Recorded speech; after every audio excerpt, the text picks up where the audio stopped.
એ હાવજ જેવો ભાઈ ધારાસભ્ય ડેડિયાપાડાનો ચેતર વસાવા એટલું ગ્રાઉન્ડ લેવલનું કામ કરે છે, ખાલી વાર્તાઓ નહીં પરિણાત્મક કામ કરે છે, 30-30 લાખનું વળતર અપાવડાવે છે, એવા સત્કર્મ કરનાર વ્યક્તિને તમે હેરાન કરો છો પોલીસને આગળ કરીને.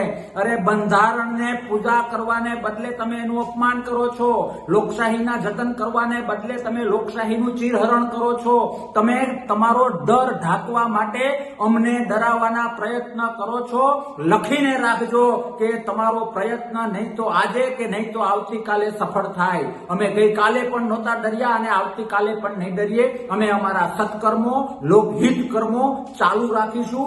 અસત્ય સામે, અન્યાય સામે અવાજ ઉઠાવવાનું ચાલુ રાખશું. ભગવાનને પ્રાર્થના કરું કે બીજેપીને સદબુદ્ધિ આપે અને આવા રાવણ વૃત્તિવાળા ધંધા બંધ કરવાના એને કંઈક સુઝાડે. વિશેષ કંઈ નથી કહેવું, પણ આ રાવણ વૃત્તિ જ્યાં સુધી તમારી ચાલશે ત્યાં સુધી ધર્મને અને રામ વૃત્તિને નજર સમક્ષ રાખીને અમે તમારી સામે અવાજ ઉઠાવતા રહીશું અને લોકો માટે કામ કરતા રહીશું. જય હિન્દ, ભારત માતા કી જય.